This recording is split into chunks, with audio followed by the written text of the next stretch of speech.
No-show ang mga miyembro ng gabinete sa pagdinig ng Senado sa pagpaparesto ng International Criminal Court kay dating Pangulong Rodrigo Duterte. Yan ang ulat ni Daniel Manalastas.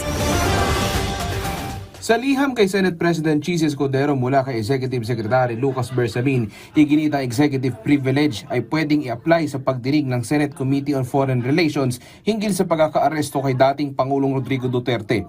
Nauna nang iginiit sa nakalipas na liham ni Bersamin kay Escudero at maging kay Senadora Amy Marcos na nasagot na ang mga kinakailangan sagutin sa nangyaring pag-aresto dahil tumanggi ang ehekutibo na padaluhin ang mga opisyal ng pamahalaan, nilangaw tuloy ang pagpapatuloy ng hearing. Pero kung tatanungin si Escudero, pupwede talaga ang executive privilege. Kaugnay sa hindi pagsagot pati na rin hindi pagdalo ng ilang opisyal ng ehekutibo.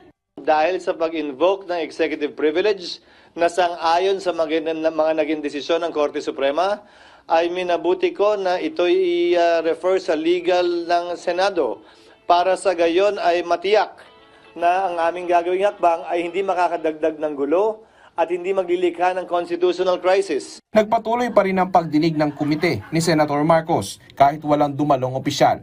Kaya nauwi sa pagpapasampina sa ilang opisyal ang nangyari. Pero ayon kay Escudero, pag-aaralan pa ito ng legal team nila. Iintayin ko muna yung legal pero ayokong inaakusahan ng Senado na hindi nagiging patas, depende kung pipirma o hindi. Hindi nakabase yun doon.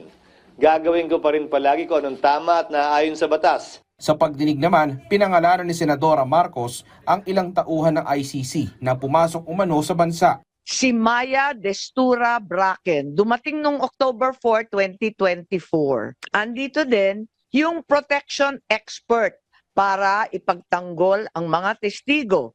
Ang pangalan, William Rosato, isa pang protection expert. At iba pang mga dumating na si Amir John Kasam, Glenn Roderick Thomas Cala. Si Senator Ronald De La Rosa humarap na sa Senado sa unang pagkakataon matapos ang pagkakaaresto sa dating Pangulo. At kahit posibleng patawan din ng warrant of arrest mula sa ICC, kinokonsidera niya raw na bisitahin si Duterte sa The Hague.